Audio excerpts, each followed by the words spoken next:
Thank you, everyone, for joining us today. We're going to cover some great topics, the 3D floor planner. We're going to go over the client dashboard. We're also going to look at time and expense reports and how to do that. And then at the very end, we're going to cover all the general business reports. Um, Super excited about the 3D floor planner. I know that we've had some recent releases over the last couple of years with regards to the LiDAR technology about how you're able to scan rooms. If you haven't seen the videos, please feel free to check those out in your help section in the video tutorial section. It's just an amazing technology. Again, it's basically you scanning a room, the system picking up everything from flooring to furniture to walls to windows, and it allows you to present that information, transfer that information into a 3D floor plan, allows you to engage with clients. So we'll walk you through that and kind of show you how that works as well. Okay, so let's go into the 3D floor plans. They're accessible from the manage into the 3D floor plans. We recently added templates to the very top. These are great templates because, again, if you're dealing, I'm going to go in like kitchen to give you an example. So if you've got clients that have, let's say, a U-shaped kitchen that you want to kind of explore and see about doing improvements to, you could use this one. And we've got these different layouts here. So I do recommend that you go in and look at these different templates. And again, they're just great. We're going to look at one of them in just a second to kind of give you a better perspective of how they look. So we'll create a new one. When we create a new floor plan, these come out in kind of a rectangle shape. So you've got your distances, your lengths, your widths here. Again, you've got your structural items to the right. These walls, as I was explaining before, you can freely move left or right. You can also, let's put that back. You can also put in here specific measurements. If you want to put, let's say 25 feet, that'll move the walls. And you can tell the system if you want it to apply just to one end of the wall or the other end or both ends. So it evenly distributes that measurement out that way. So all kinds of ways to apply that information. Okay. So there's the wall. Okay. So let's start to build this out. Let's say this is a room and let's say everything on this is correct. Like let's say these three walls here are correct, but this interior wall, this is going to be a little bit different. So we're going to delete that wall. We're going to go up here to the top left and select the pencil, the wall pencil. And then we're going to start our drawing. So we can extend up to here. We're going to go whatever distance we want to go. Let's go to a little bit like right here. And then we're going to extend it all the way out to here. And then we're going to go back here and select this wall. Let me put this out a little bit longer. There we go. And then from here, what we're doing is going to grab that wall and just drag it down all the way to the end. So now we've got kind of our room, our structure. This is what we're going to do. So now let's start to add some of these items. So I'm going to pick out a door. Let's do a door panel, a glass panel. So we're going to add that there. So let's say this is our main entry right here. We can select what kind of finishes we want. So let's use, let's say a chocolate brown. And we even can select the hardwood finish. We're going to do, let's say, brushed metal. So when we switch from the 2D version to the dollhouse version, we can now start to see what that door looks like. And you can actually see, as we rotate the image, you'll be able to see right through it. It's almost like it was a glass door. There you go. Okay, we'll go back to here. Now, let's start to add some windows. Let's do this one here. We'll add this one. We'll drag that over here. And we're actually going to do a number of these. So let's do one. There you go, two. Just want to make sure we've got about the same distance. Again, you've got these references here from the sides that'll be able to tell us what our distance is from one end to the inside wall. And again, we can apply finishes. We're going to kind of stay in that same pattern that we did before. We want to use that, let's say, chocolate brown with brushed metal. Again, when we switch back to dollhouse, and this is something I do recommend as you guys are building this out. Feel free to switch from modes as you're, adding these touches to these items. That way you can see how this is kind of coming together to make sure it looks the way you want it to look. And so one of the things I do recommend is you start with these items like the doors and the windows, things like that, because that's generally the hardest thing to do when adding these items, because you're trying to figure out, okay, let me see, like let's add a French door sliding glass right here. So these take a little bit longer time as you're kind of creating these. And let's do the brush nickel. There we go. Okay. And then now let's start to add some generic products. So we're going to make this into, let's say, a bedroom. So first thing we're going to do is let's find a king bed. Perfect. And great thing about these is you can rotate them right or left. So we're going to change the direction. Let's say we use this location here. And again, we're able to select fabric color if we want to. You can choose from our patterns up here. We can do something, let's say something soft. Again, we can take a look in the dollhouse to see how that looks. Perfect. That looks like something like that. Let's go back here. Let's select the bed and let's select the finish. This is for the framing of the bed. So let's see if we're going to do something a little bit contrasting this time. We're going to try that. There we go. So now it gives us kind of a gray tone right there. Perfect. And as you can see, you've got the flooring, you've got walls. Everything is kind of in this neutral gray tone. This is where you get to, in either the floor plan mode or the dollhouse view, you can select these items and you can determine, okay, do I want to use wood, tile, carpets? Again, these are just samples of different possibilities. So let's say we select something like this, a little bit neutral.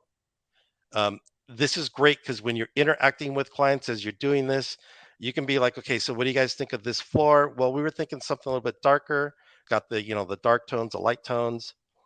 How about something a little bit lighter than that? Perfect. So you're able to move from one different palette or color tone to another.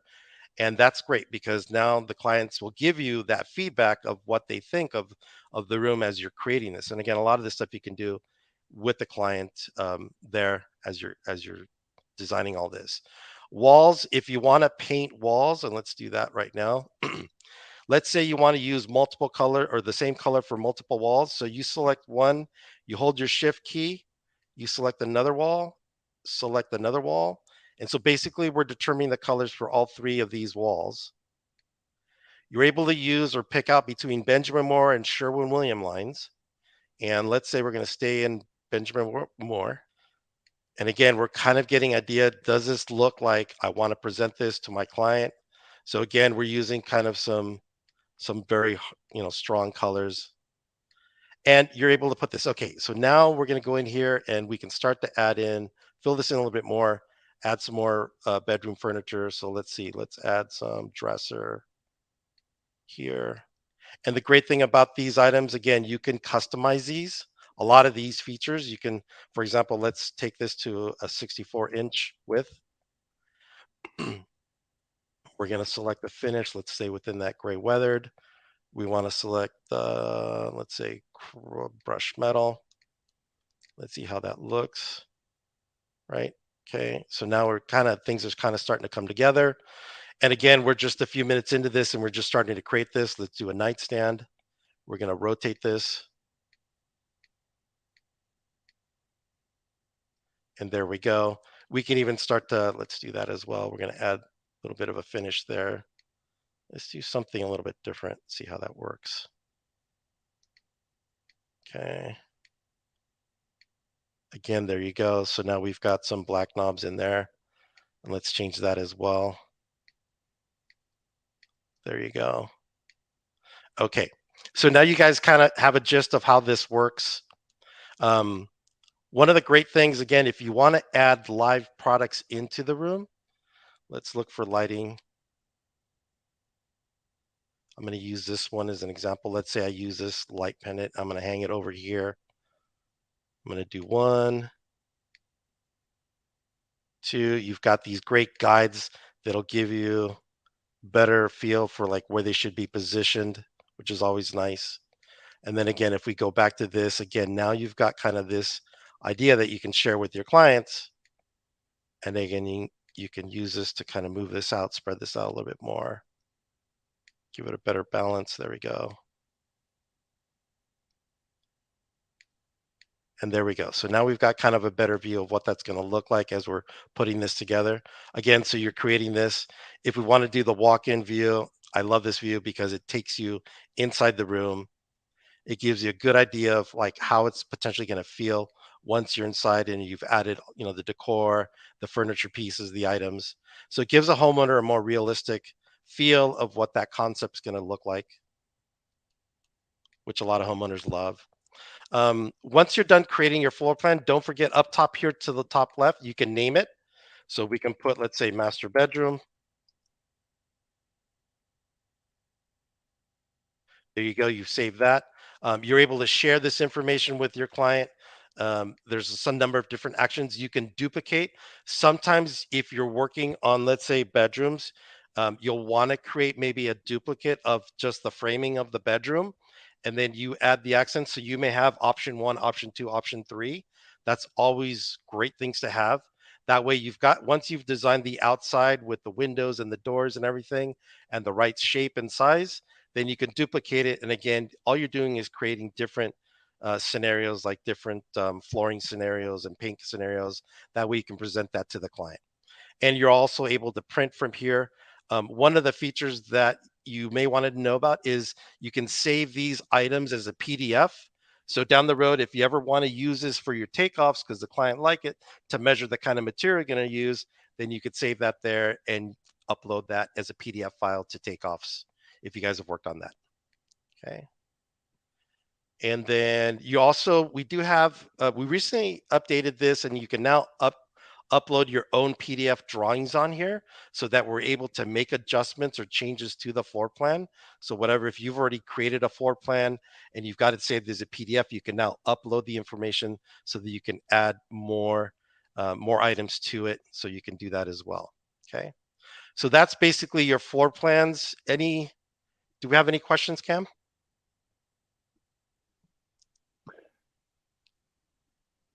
No, but if anybody's got anything on the top of their head, ask now. The 3D floor planner it's really powerful, but you really kind of got to play with it a bit, you know. We and we're trying to walk this fine line here. We want it to be powerful, but not overly complex that you need an architecture degree to get anywhere with it.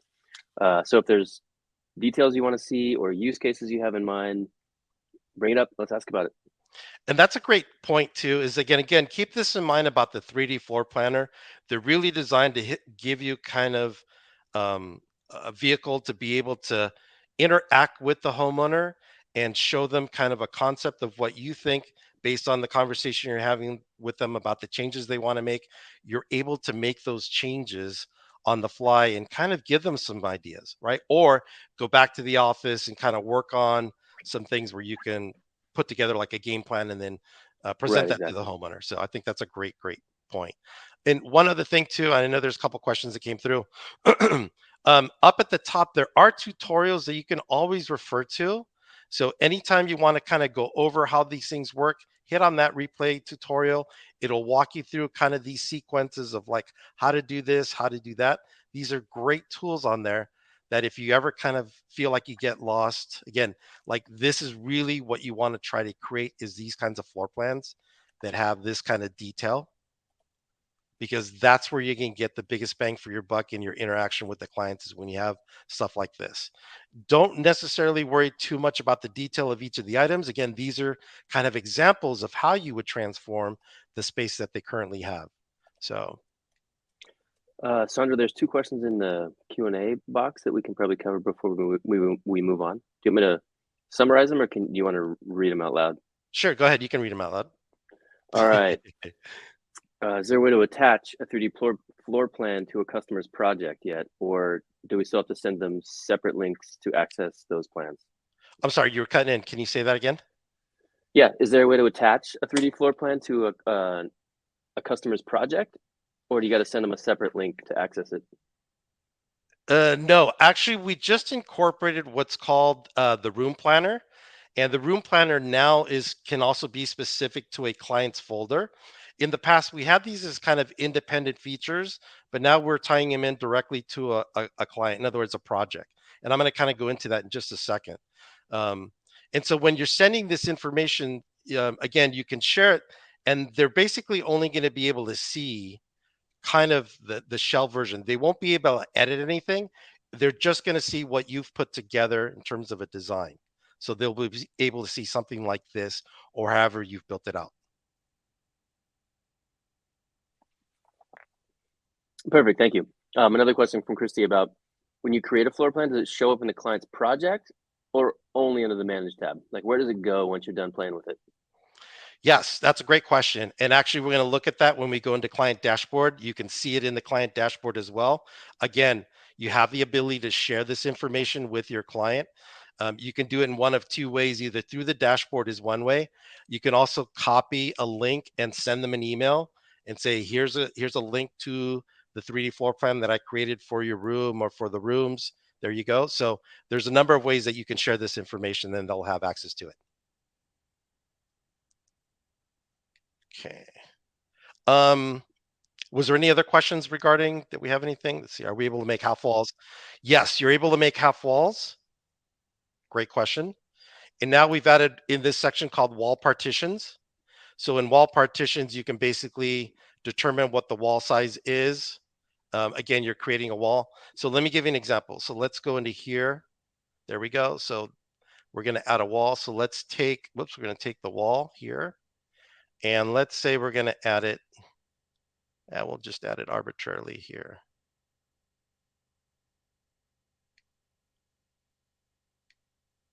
Okay, let's do this. Let's select our select tool. So when we look at the height of the wall, it defaults to 8 feet. So if we want to switch that, we're going to untoggle this. We're going to switch that and oops, not that one. We're going to go switch this one and we're going to go, let's say 4 feet. And so now when we go back in here, now we'll see there's your half wall right there. And let's take a better look through here. There it is right there. So there's your half wall right here. So you're able to create that. So we're going to make this a little bit more like this. There you go. Oops, let's move positions. Let's go to here. There you go. Mood boards is a great thing. If you're not familiar with what a mood board is, it's kind of an inspiration piece that you're presenting to the client. So let's say you're going to design a kitchen. Homeowners want to know, okay, how are you going to design it? What kind of appliances? What kind of materials? They want to get a flavor for what you're thinking in terms of styles. In creating a mood board, you're basically starting out with a blank background. You're going to add whatever color. Again, you get to choose from the color tones within here. And you're going to add different features or items in here. Like, for example, I added this picture of this kitchen. We're going to use this as our inspiration piece. In other words, the kitchen we're designing is kind of going to look like this, where it's going to have, let's say, two center islands. We want to create kind of these coffered ceilings with these light pendants. Maybe do a little bit different so that it's got a unique feel for it for this particular project. So one of the things we're gonna do is I presented again these light fixtures. Maybe want to use something like this style. As far as the bar stools, maybe use something like this. As far as the flooring, maybe use a slate floor like this color tone with these kind of patterns. And then we want to use these kinds of appliances, like a Sub-Zero of this nature and a Wolf appliance like this. Again, it's you piecing together kind of the different design styles through this process here. And what's great about it is when you put this information together, to the right, you're able to identify these specific appliances that you're recommending. So that way, the customer or the client will get a list of this. They'll be able to see the prices. If you want to share that information with them, they'll be able to see that. And so if they decide, yeah, that looks great, it's perfect, it's exactly what we want, then they'll be able to approve it and you'll get their feedback right away. Or they'll tell you, no, we're not approving that because we want something a little bit different. So let's go back here. Let me start off with this. Again, what you can do is you're going to just use a project. So you can identify who your client is. You're going to select what room you're working on. If it's not on your list, you just add the room here. Let's select the kitchen like we did before. To the right here, it's going to give you project items that are in, let's say, your catalog already in your library or catalog. And then you've got a library. This information is the library that comes from your profile. So for example, these would be coming from your Get Idea section. In your profiles, you're able to set up these Get Idea books, whereas you browse through the Houzz website, you can look at different bathroom ideas. And if you come across something like, I like this, you can save those pictures and they save onto your idea book. Again, you can use these as kind of inspiration pieces. If you have a profile on House, you can, if you want to use your own photos, you can save your own photos and they'll save onto your idea book as well. And then source, obviously, this is coming again from our marketplace where you can find specific items. Okay, let's start with here. So, a couple things to note: you can determine the size of your mood board. So, we're going to stick with the standard, but you can change it to any one of these, and it'll just change the size of the background. You can also select the background color. This is where you would want to select a specific color tone that you want to use as maybe kind of the focal point of the room. Let's do something like this. There you go. And then up here, you've got photos. So if you want to add any photos to this image, you obviously can be able to browse your computer and you'll be able to select, okay, I want to add this piece, or let's see, we're doing kitchens. Let's go in here and let's use that one. So we're going to add that to our board. And the great thing about these images is you can resize them, position them anywhere you want them to be. It's basically you up putting this together as kind of an idea. There we go. So again, let's say if you want to position it in the center or you want to put it up top, you're able to easily enlarge it, make it smaller. It's up to you. If you remove the background, it just makes, yep, any spots that will come through, the color will come through. Otherwise, just restore it so you can see the entire picture. Okay, so we'll add that, and then we can start adding. So if you go through here, let's say you've got something in here, you want to add that, you just click on it and it adds it to this group. Again, you're using this is kind of a reference. I recommend something like this. Same thing with this Sub-Zero fridge. It's a built-in Sub-Zero. Let's restore the background. Yep, there we go. Oops, we'll use that.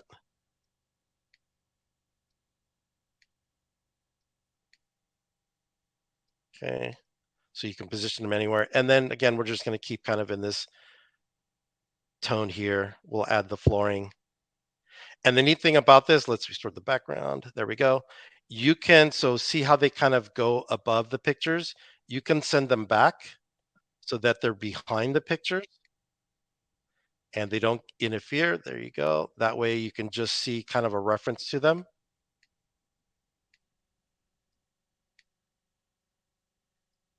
And again, this is great because you're just using that. Like, what do you think of this style? So we would have, let's say this or this oven, this piece here with this refrigerator here, kind of in this flooring.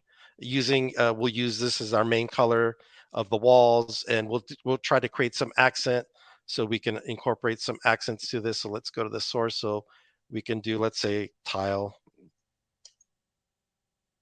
And then we kind of start to look through the tile patterns and see if we come across something that maybe sparks our interest. Let's see, something like this. And we're going to send that in the back. So that may be kind of there we go there.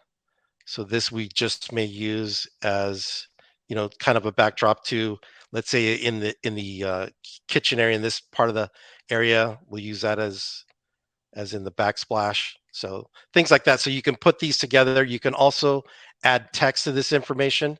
That way you can put on here, let's say kitchen, whatever labels you want to put on there, you can add there. So same thing with like identifying fridges or ovens or stoves or ranges. You can add those there. Let's see, you got floor plans. Again, you can incorporate floor plans into here. So if you want to add a floor plan in here because you want it to be a part of this conversation, hey, here's our floor plan for this specific kitchen. This is what we're doing. You can incorporate the floor plan into the mood board. Again, this is all references so the client knows kind of, okay, this is our floor plan here for the kitchen. I want to design something that looks like this. I recommend using these kinds of appliances, which is kind of matching what we're seeing in these pictures here, right? So we're kind of staying within a certain theme. I do recommend, for your house, we go with a flooring pattern like this. And then as a backsplash, we can do something like this. And again, the great thing is you're going to be getting the feedback from the homeowner as to whether or not they like what you're presenting. Okay. So these are kind of how mood boards work. And again, if you want to share this information, you can send them an email. You can copy a link to yourself or copy a link and then send them a separate email if you're putting more things together. So there's lots of ways to be able to share this information with them. Okay. So those are mood boards. Room planner. Quick question before you move on, Sandro, about Yeah. how do you can you share these things on social media? So I made a really amazing 3D floor plan. I want to show my network how great it is. Or I made this amazing mood board. I want to show the world how cool it is to pair this couch with this rug and this table. Can you share it out publicly? Yeah. So by copying that link, again, whether it's the floor plans or the mood boards, even the room planner that we'll see in a little bit, once you have that link, you can post that link onto any social media platform. And again, you want to create the message that drives people like, hey, take a look at the information that I sent. You can also, again, don't forget, you can save these as a PDF so you can load these up as a picture within your social media platforms so they can see that with a link below them that lets them get to that area as well. So they can see it in a little bit like on their own screen. Any other questions? Um, I don't think There's one. How does so. this compare to something like chief architect? And again, this is different in the sense of this is really designed to be a more general, broader view of how we're creating floor plans, how we're creating mood boards. It's not necessarily designed to be so technical. Like, for example, CAD is very specific when you create, architectural renderings. You're very precise about angles and corners and lengths and widths and all that important information. This is supposed to be more about creating information that allows you to engage with the client. That way you get the instant feedback. Are we moving in the right direction? And I think the real important part of this is that you're doing something that's going to differentiate you with your competition. And you can do this in a way that you can share this information via your mobile, whether it's your cell phone or whether it's a tablet, or again, whether using a laptop computer or even on your desktop computer. So there's all kinds of different devices that you can do to share this information and in various ways as well.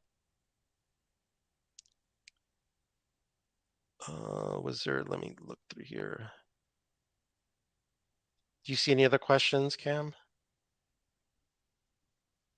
No, I see one from Rachel, but I'll handle that like in Okay, asynchronously. let's see. Okay, perfect. So let's move on to Room Planner. Room Planner was designed for you to be able to create all kinds of different concepts and ideas for a client. So, for example, if you have a client that's either doing a new home build or a full home remodel, and they want you to give them ideas about the kitchens and the bathrooms and the bedrooms and the mud room or laundry room, family room, living room, you can actually create all those ideas through this process. Um, let's take a look at let's start here. So basically what you would do is you would identify what area you're doing. So let's do something a bit different. Let's do a family room. You're going to identify what client it's for. So let's select here. We're going to select this client.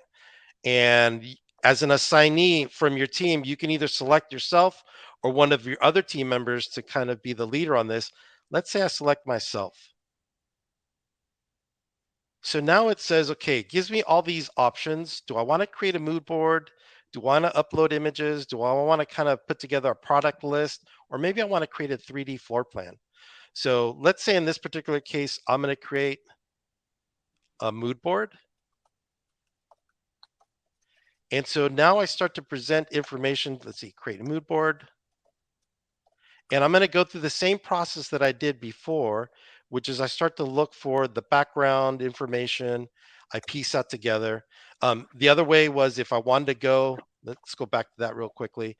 If I wanted to go and create, let's say, a floor plan, then I can go through that process as well and start from there. So it just depends on the direction you want to be able to create this information for the client. And again, let's go through here. So let's say this is a family room. So let's say family room ideas. Here we go. This is one. So again, let's say I'm going to use this piece. It's kind of my focal point. So what I'm trying to do is I'm trying to show the client we want to create a family room where we've got high ceilings, we've got that open layout feel, that open floor plan concept. We've got a big family area. We're going to create and design this custom feature here with, possibly creating a fireplace here.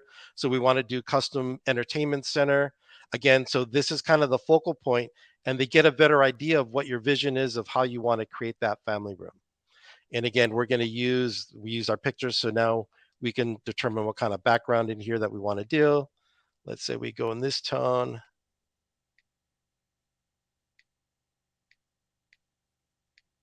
There we go. Let's just use that for now. And then again, we can add all the different items, everything from chairs to couches, all kinds of different things, lighting that we want to use. So let's select like some living room. There we go. Let's do this one. And again, I can duplicate this. And then I can even, where is that? Flip. Let's flip that. There we go.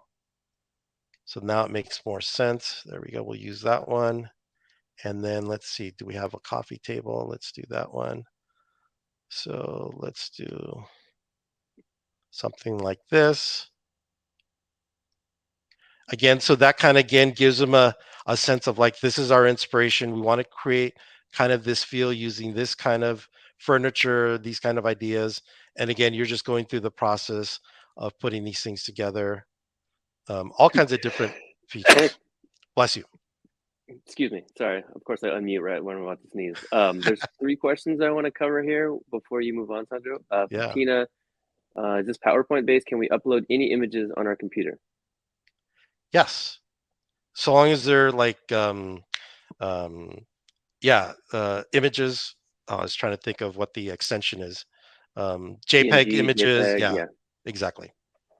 Thank you. Yes. So again, and there's another item on here. Did we cover Clipper in the previous presentations? Um, I don't think so. Let's Cl- ask the audience. Do you guys remember? I've been here for the past 3 days. I forget what we covered. Travis certainly was here. He was here all day, all 3 days. Um, but maybe if we have time, let's assume we haven't done it. yeah. But to answer your specific question, Tina, this is not PowerPoint based. This is Houzz's own thing, but you can upload whatever images you want. And I'll make you. then Ronnie asked about building construction estimates off of these drawings.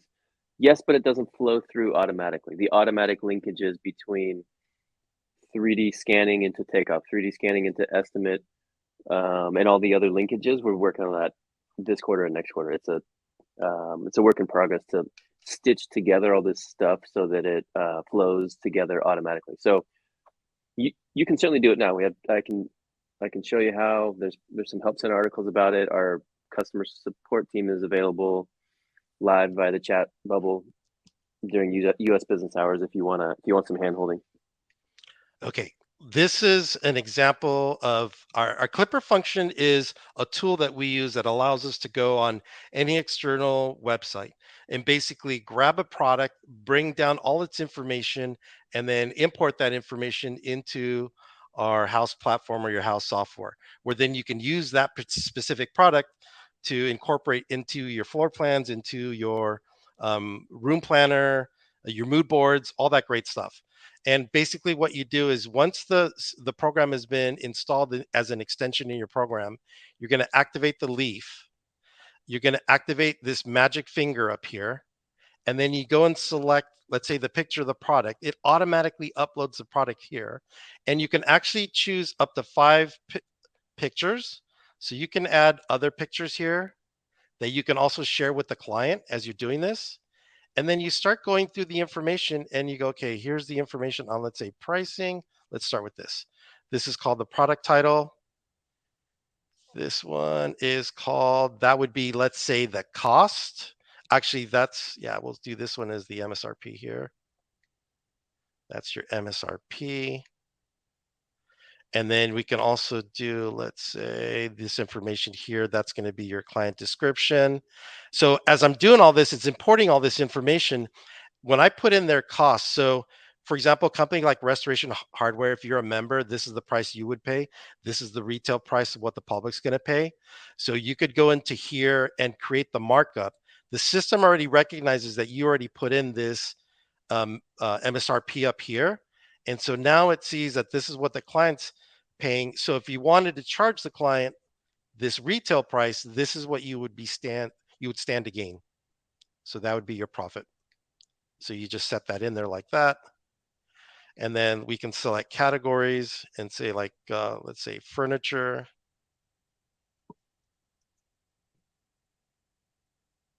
We'll put that there. And then as far as the vendor goes, we're going to put, let's see, Restoration Hardware.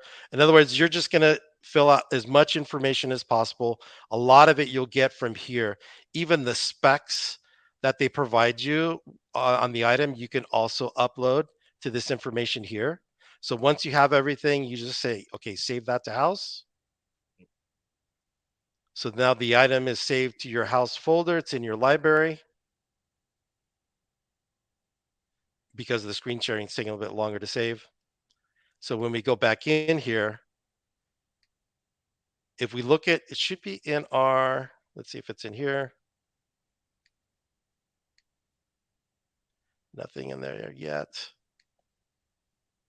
Yep, is it done saving? It's still saving. That's why it hasn't appeared. It would appear in this project items in there. And then that way we can click on it and just upload it to that mood board. And again, most likely because we're screen sharing, that's why it's taking a little bit longer than the save. But that gives Right. you kind of the great idea. Yeah, someone had a question in the audience. How do you upload your images and then access them? Like once you upload them, where the heck do they go? They go right in there in that right-hand panel. Yeah. So that becomes your project library. So you can use this across every project that you have. It's not specific to a client. It goes at the account level. So if you, for example, have a set of things that are really on trend right now and a lot of your clients are asking for, pull it into your product library there, and you'll be able to recommend it or at least show it off to a number of clients. It could be a finish, a sink, a rug, whatever. Build your product library once, use it many times. That's the idea. Someone else asked about putting a hyperlink on top of an image in a mood board. Yeah, you could put it in like a text box right below it, or lay it on top in big bright red font that says, "This is the one we want to do." Or Exactly. yeah, can you hyperlink actual chairs and tables, Sandra, or does it have to show up in like a text box written out in a big long URL? Actually, so when you click on the chair, there's an info tab right here. So if you click on that, it'll give you a quick little view of this. So here's like the specs of the item and what the chair is called. You can also do the quick view. Again, it's that link, that hyperlink to that page. So it'll take you directly to the vendor's page on the in the marketplace. Again, you'll see all the information here, whatever colors are available here. And most of the vendors do a great job of keeping you updated in terms of like, are these things in stock or are they out of stock, as you can see here. So that's great. So you can do that as well. So there's always some point of reference somewhere. Again, if there's something that the client likes or they have a question about something or you have a question, you can see if it's still available by clicking on that view.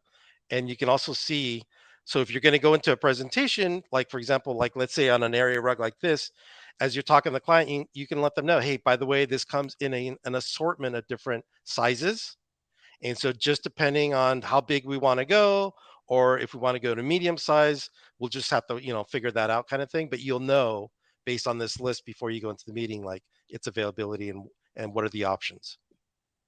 So what one thing Sandra was talking about here is in the world of contracting and building, this is called selections. In the world of interior design, it's called, I don't know, mood boards or client presentation. So there's two different use cases with but a lot of the same features in it. So when Sandra was showing off the room board and the room plan, it's basically a mood board with a budget attached. So here's the look that I heard you ask for. Here's all the pieces of furniture and the rugs and the colors that I think would fit in here. Here's all the finishes and all the sinks and whatnot, tile. And then you tie a budget to it so that you can help the client see the impact of their choices on the budget. So if the client has said, I only have 50 grand for this project, I want to spend 10 in the bathroom and 40 in the kitchen, you can set up sort of allowances by room or allowances by whatever it might be, so that before you lift a finger and get your team on site, you have an agreed upon signed recipe to make that cake. And then hopefully there's no change orders. Everything goes according to plan and you end up with a happy client. Exactly. And remember, we were looking at this from the perspective of we're looking at the mood board as we're creating these concepts. Once we're done kind of putting in place what it is we want to share with the client, we go back out to the main menu here. And as Cam was saying, this is where we can put our budget. So we can put in here, okay, so clients allocated, at least in terms of decor and everything, they've allocated about $125,000, right? And so we set that there. And then we start to look at these pieces and we start to figure out of these pieces, which ones do we want to actually price out because we want the client to take these things into consideration, right? So we want to include them in a budget. So this is again where we get to now see. So here's the couch that we use in the clipper, right? So now we want to add that to that. So we're going to insert it here. It shows here, this is what the client's going to see. So they'll be able to either decline it or approve it. It's asking us, do we want this item included as a part of this budget? Yes, we do. We want it included as a part of the budget because we want to present this item, right? So here's any specs that we can go back to and edit. And so again, let's go back kind of in here. I'm going to rotate this over here. And so again, we can add this item into there as well. What else did I want to show you on here? Again, in this format right here, you'll be able to see all these items that are imported that you've brought into using the clipper. You can also add additional products here, the 3D floor plans. If there were some that you already created, they would be listed here. Otherwise, you can create a 3D floor plan and then any images. And then again, same thing with any existing mood boards that maybe you want to use for this particular client because you're working off of different ideas as well. And then attach any files that you want to upload that you want to be a part of this as well, right? When you do that, so once you've created this information, then you can preview and share it. And this is how it looks. So when you send it out to the client, it'll have your company information up here, your logo, it'll have the client's information to the right, and then they'll basically be able to see, okay, here's the mood board, here's the particular item that you guys are recommending. We simply want to know if that's something we agree to or don't agree to, approve it, decline it. And let's go back to room plan as well. Um, Perfect. Any questions about that part? I don't think maybe not. I also had a question about, can you clip items from our portfolio projects on Houzz? I think she's talking about clipping her own things on the green side and pulling it into the blue side, if I understand that correctly. Our own portfolio projects on Houzz. Could that be in reference to her profile, like the pictures that they have on their profile that they can use those? Yes, because you can save those pictures and add them to your idea books. And so in your idea books, when you're inside, again, the mood board, let's go back here for example. So in here, you could go to your library and they would show up in your idea books that you've got outlined here. So these albums came from my idea book for my profile. So for example, I did these ideas. I found these ideas for decks and for these other areas. So you can create idea books. Again, they can be your own pictures of the work that you do, or they can be pictures of someone else that you found like, that's a great idea. Yeah. I don't see any more questions, so keep going. Or Okay. actually, let's do this one live. I was about to type back to David. How would you do like good, better, best options if you're presenting, I don't know, 2 or 3 options to your client? The good option, the better option, and then the amazing option. Yeah, I would present from a different perspective, I think. So I think one of my approach would be more of like on the high end, this is an option. On this like mid to high end, this is my second option. And then for let's say a mid, this would be my third option if you want to present three or however many options you want to present. I would approach it from that perspective of more high end, as opposed to this is my preferred or this is my, my first pick, because then the homeowner is going to go, okay, let's go with your first pick because I like that, right? But if Hmm. you talk about high end, mid to high, mid, now you're giving them a reference of to where that is budget wise. So now you're kind of giving them the options and letting them choose based on financials as well as styles. So that's Hmm. one possibility. So And what about, can customers add content to their mood boards directly? no, they can only see the information that you share with them. But a customer could make an idea book on the Yes, green side of Houzz, right? Okay, so absolutely. Travis, there's a workaround. Your client can go play on the green side of Houzz on the marketplace where all the couches are, and create a little idea book, and then share that with you. So it's not quite the same thing, but it's available. It's a Plus, sort of an approximation. yeah, we're also going to look in the client dashboard. We're going to see that in just a second. That is the place where you want that engagement. This is in the dashboard is where you share the ideas. In the dashboard is where you get that information that where the client's telling you, yeah, hey, I like this, or can we change that, or can we add this stuff, or how about if we went in this direction? So you'll be able to get that feedback and input from the client through the dashboard and have all that information centralized, which is really where you want it. So Great. let's move on to that part. Let's see. Let me go back to here. Oops. Let's get rid of that. Close that out. And let's go into here. Okay. Uh, in order to access the client dashboard, you want to go into one of your client project folders. So I'm going to pick out one of my clients here. To the left here is you have all of these tools that you're able to use and create everything from documentations to ideas to reports, etc. Up at the top right in their folder, you have a preview to the dashboard. So when you click on that, it's going to show you two things. One is activity that you're doing with the client so that they can see where you are with their project. And it's also going to be able to show them things that you want to show them. So, for example, like a timeline. So, this is kind of that feature that shows them, okay, this is how long this project's going to take. This is where we're at in the phase. These are the tasks that we have to do in each of these phases. So, they'll be able to see this information as you put it together. And it's all obviously based on a schedule, right? On a time frame. So, which is great. So if you've got clients that obviously want to know how long a process is going to take, then there you go. You could break it down by this. So for example, so when we're building you a brand new home, we're going to spend 30 days going through a planning stage.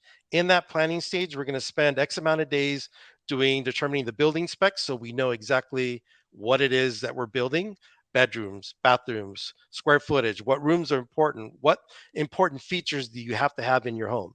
Then we're going to schedule the demo. Then we contract our subcontractor. So you're going and kind of explaining all these phases that you're going to go through with them and these other professionals through this process. So when you finally get to that moment where you start doing the rough construction, you will already have a good amount of work, that pre-work already taken care of, right? So this is a great way to kind of build that out. So again, this is information you can share with the client. And again, let's go back to the dashboard here. And we'll take a look at what information. The only thing that automatically gets uploaded up here when you come in here is messages. Everything else, either we've activated and included on here, or it's popped on here because there's been activity. So for example, this client has two open documents, two estimates that need their approval.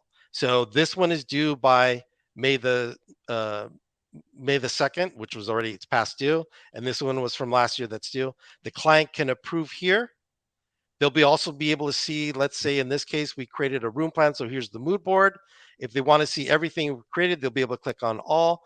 We've added some tasks. So these are things for the client to do, right? So if I click on a task to give you an idea, so I said, Dear Tom and Rita, make sure to coordinate with Susan on materials and decor so they can be ordered on a timely basis. It's due by this. So we can select this. And then that way, if there's any notes, they can let us know, hey, we spoke with Susan. We're scheduled to meet on Monday. Thanks for the heads up, kind of thing, right? And they can mark it as done. So again, this is great interaction that you have with clients as you're managing their projects. they'll be able, like, you'll be able to see all the messages that have been between you and the homeowners. So it'll all be centralized here. You can use this portal to continue to send them messages through here as well. And then you can show them the financial information about their program. You can determine, do you want to show them total outstanding due? How much has been paid?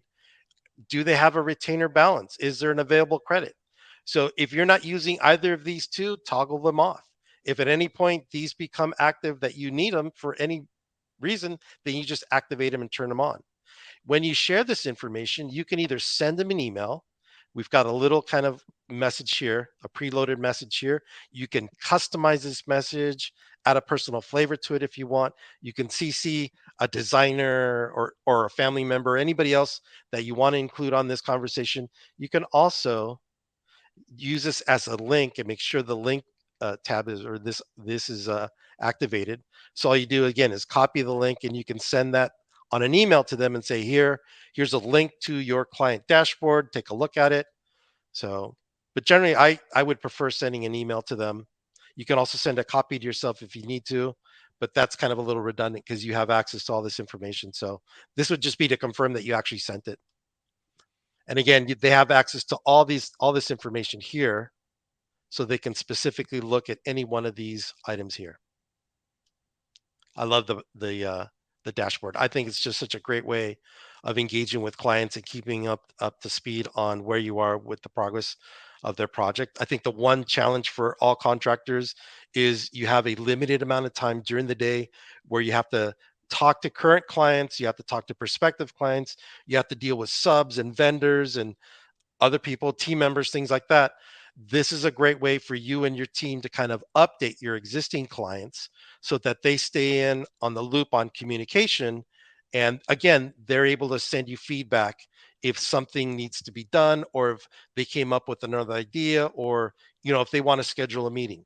So I think this is a great tool. Any questions about the client dashboard?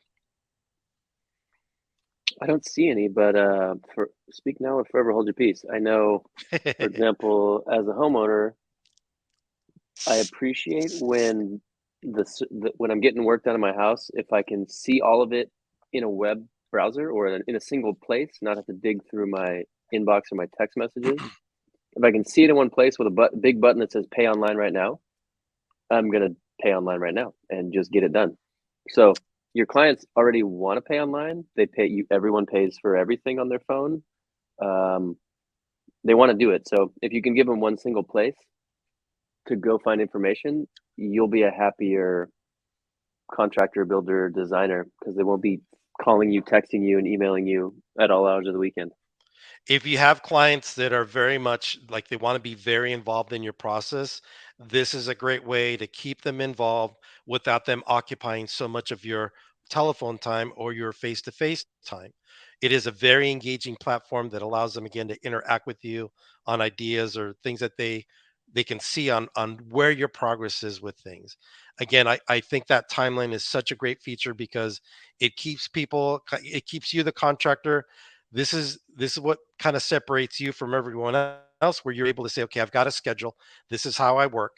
So when I handle, I work with clients like that want to build a new home or that want to remodel a home, we kind of go through this journey together, and these are the phases that we go through. And we are actually houses working on creating templates for the timeline so that we can kind of streamline your process a little bit easier. So we're trying to create these kinds of activities within each of the categories that will be, I think we're coming out with that in the coming quarters. So I'm super excited about that We actually upgrade or that. rebuilt Timeline from the ground up. It's going to be called Schedule. It's coming out in Oh, June. Um, it'll be the backbone of your entire workflow. So what you have here is it's good enough, but what is coming out in a month will be it'll just have the way I describe it is it's sort of like putting the spine back in the body. Right now we have a spine that doesn't connect your limbs, so you're kind of a floppy human. So the improved version of Schedule that comes out shortly with all your tasks, daily logs, items, all that stuff will link back to your schedule for better invoicing for your team, your um, it links down into estimates and invoices. So if you need to get paid by like progress payments or by milestone, that part's there too. Much easier to invite your teammates. Tina, you had a question about inviting people to the timeline. So currently, you can invite anybody you want. It doesn't have to be a lead you got off a house. It can be anybody you want. But keep an eye out for schedule. If we do a beta group, we'll make sure that you guys are offered the opportunity to go play with it and make sure we built it the right way. But schedule, it's gonna be really great. And the other things that are net new, templates for schedule will be included when it's released. So you'll have a full set of templates for kitchens, baths, and all of the common projects. Also, you'll be able to see it on your phone. Right now, you can't see this project. The timeline doesn't show up on the mobile app. The schedule will show up on mobile, so you'll be able to quickly get your phone out, see where you're supposed to be that day, or see what team member's supposed to be on site, and make sure that they did what they're supposed to do. One of the I handle a lot of builder clients, and I work with builders, I work with interior designers, I work with a lot of professionals, and one of the things that the feedback that I get from a lot of my builder clients is they love this feature because one, it allows them to create kind of a game plan. Like in the past, they were kind of like, okay, I know what I got to do, and they go out and do it, but it didn't always translate into how they communicate that with their client. And so now this is the perfect vehicle that they can design that game plan and transfer that information to the client. So now you're developing a much better relationship with the client because they know exactly how you work, what things they should expect during these timeframes. And as you set these schedules, don't think like they're all set in stone.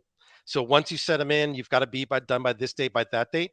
This is a very movable, a very liquid kind of schedule, very flexible schedule where you can make modifications. We are all subject to, let's say, weather delays, supply issues. And so anything that comes up along the line, you're able to make those changes.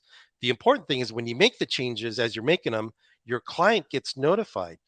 So again, that it kind of eliminates that need to have to call them because they're going to get an email that says, "Hey, there's been a change or modification to the timeline. Check it out." And again, you can include those changes on the timeline and even send the message through the client dashboard about, "Hey, looks like we're having a supply delay. So got a message from the vendor. We should be out, several more days." Or next week, whatever it is, and you will have already made the changes to the timeline. They'll be able to see that. So again, I think that's just great communication with a client. Okay. So that is the client dashboard. And now we want to cover, I think it's the reporting, correct? Let's go to that. So in your manage tab in here, you're going to have your financial reports down here. Financial reports are great as a business because there's times when you work in your business and there's times when you work on your business.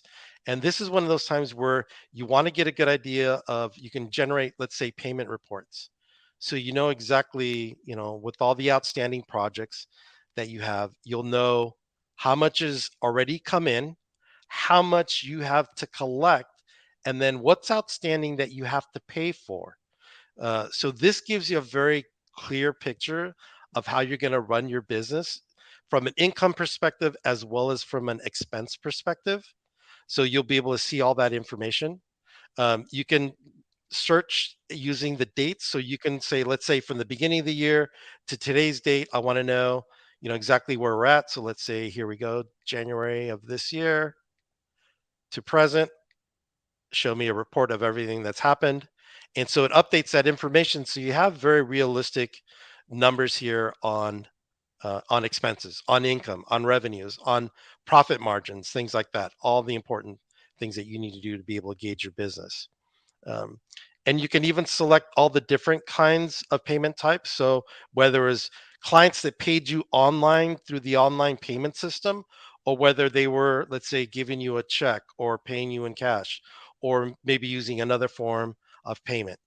So you can select all the different types. And again, you can include projects as well as leads. Um, Primarily, you're probably going to see most of your project activities where you can see all your projects in here. And I think there a question about, let's see. Let me take I a didn't quick.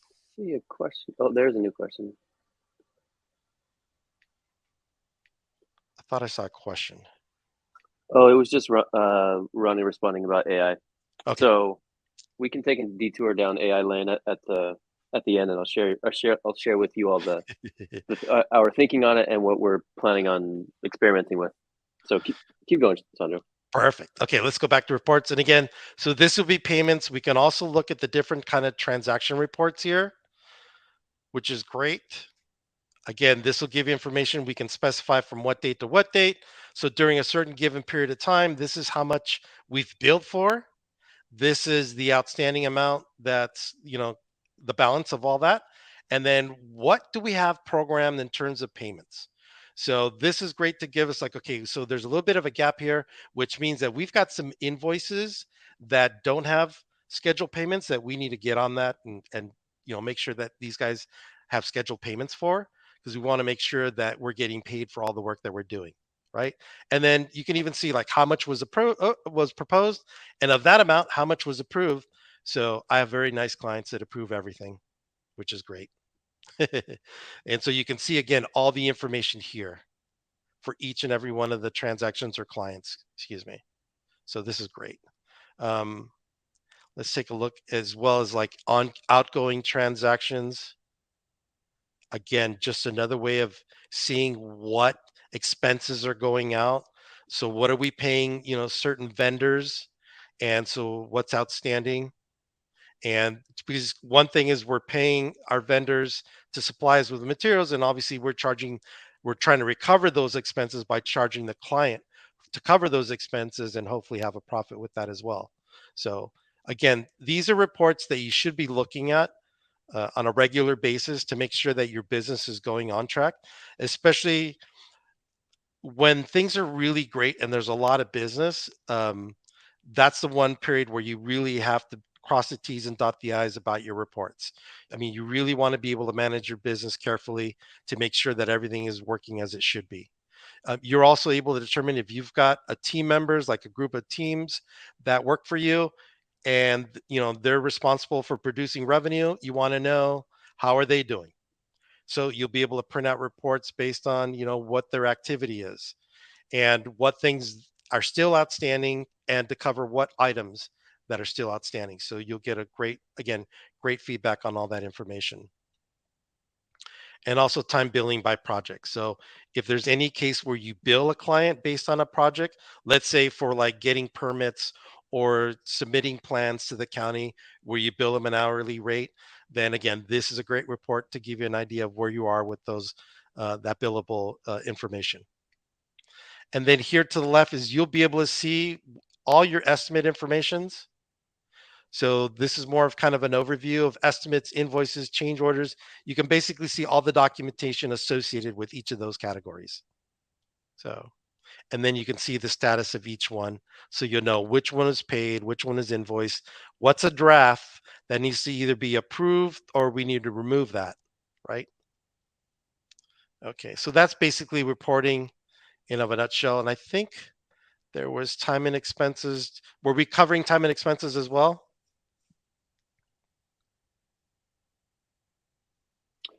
Yeah, we have time. Let's get into it. People have to report their time, whether you're a designer or a builder, or you're a subcontractor. Let's dig in. Yeah, Go ahead. there's a great feature on here that allows you to bill the clients for the time. Again, if you have team members that are part of your system where you've given them access, they'll see the stopwatch up here and they can start to activate the stopwatch. They'll identify what project they're working on. They're going to select what kind of service that they're going to be billing for. So let's say we're going to be billing for planning part.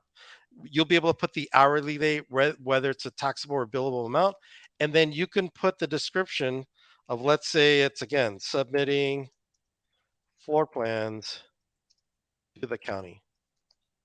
So obviously, clients asking us to do that, so we're billing them for that. So our guy, once he's ready to go, okay, I'm going to start the watch, and he's off and running. Right, gets in his car, drives to the county, does the paperwork, gets the stamp, pays the fees, gets the receipt, and he's back to the office. And then once he's done with that process, he can turn off the stopwatch. And then this client will be billed for this activity at this hourly rate. They'll be able to see this is the reason why they're being billed for it, right? Because you indicated, yes, that's billable, and yes, that item is taxable, right? Okay. And then here's kind of what they look like once they've been submitted.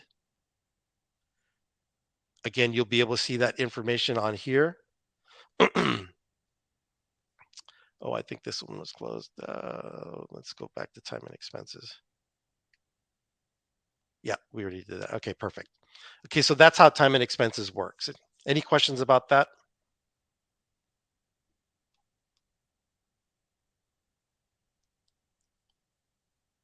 And then I think you had something else, Cam, that you wanted the AI. I think that's what we want to circle back to. Yeah, Ronnie asked about it. So we don't have any AI plugged into the product just yet, but the way we're thinking about it is to be able to automate away some of the administrative stuff, some of the clicks, um, to be able to suggest the next action. You know, if you get let's think about an example. So if you make a proposal to a client, they sign off on it, then you need to get your team organized, set up the project schedule, take payment. There's a bunch of steps that happen after the client says yes, before the shovel gets into the ground or before you start buying furniture to redecorate. All of that stuff takes time out of your day. It takes time out of your family, takes time out of your night or your weekend, especially if you're in the field a lot of the time. So the idea is to use AI to take away some of the administrative tasks. So it becomes like there's a recipe. If this happens, then do these 5 things. If this other situation happens, click on these buttons. So that would be more like a recipe, if you will, that you program yourself. But ChatGPT, that stuff is amazing. I don't know if you guys have played with it, but it'll blow your mind. So one of the things we're thinking about with generative AI is the ability for you to get a blog post written for yourself and your business, a profile on Houzz. Like if you don't feel like sitting down and writing your Houzz profile or writing out a series of emails to contact former clients or a blog post so you can get ranked on Google, generative AI will do that for you, or at least it'll give you a place to start, kind of a rough draft, if you will. I wouldn't recommend pulling content straight out of GPT and using it in your business without looking at it. And then there's other use cases around creating specific estimates or proposals based on your geographic area, meaning pricing for labor and materials in Kentucky is different than Toronto, and it's certainly different than Los Angeles, for example.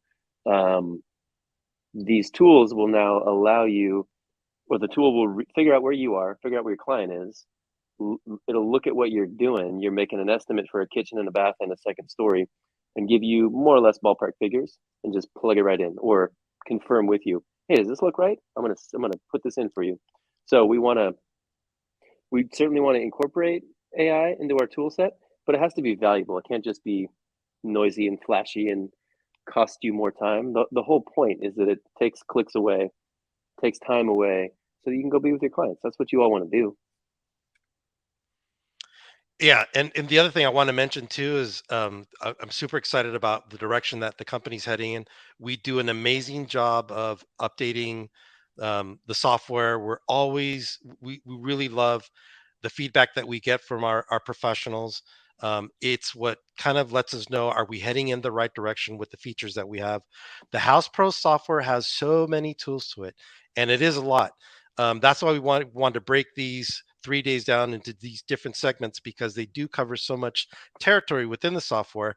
Don't feel like you have to know everything at front, but certainly go out there and start to use the things that really interest you, that are going to help you in your business expand and grow your business. There's just so many great tools.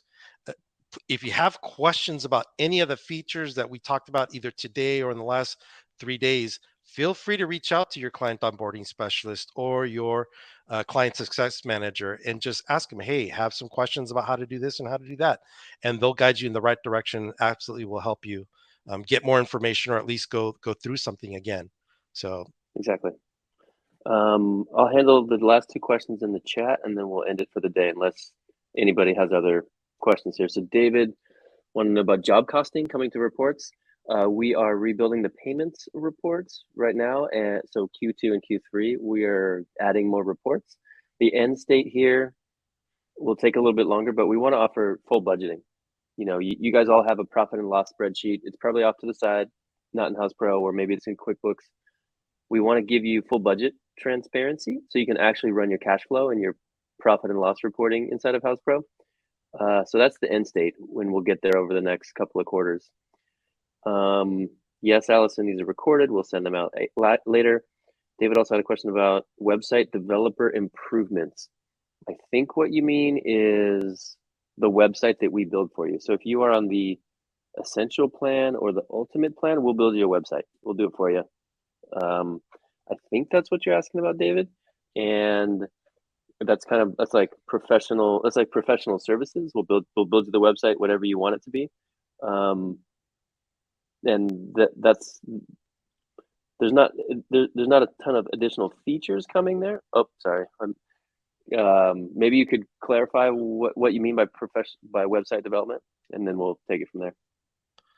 And by the way, staying within that theme, if anybody's interested in creating your own website, again, if you're in one of those two plans, again, reach out to your designated representative and have them walk you or have them go through that process.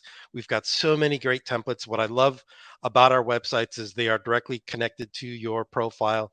So anytime if you use your profile as kind of like a digital portfolio of the work that you do that you want to share with clients, it's great because it updates. So every time you update your profile, like you add, let's say, new project folders or you get new reviews on there, your website automatically gets updated. Anytime you update your profile with new content, new information about your company or about the work that you're doing, your website gets updated. So it's just a fabulous, fabulous connection. Mm-hmm. Maybe one last question. Ronnie was asking about getting clients or driving more people to your profile. I'm not sure AI can help you with that, but if you are interested in some of our advertising programs or custom lead gen programs, that's what we do for you. We connect you with clients, drive more eyeballs to your profile, make your profile have fancy shiny chrome rims on it so that it stands out, so people contact you. Thank you, everybody, and thank you, Sandro. You guys take care. Have a good day.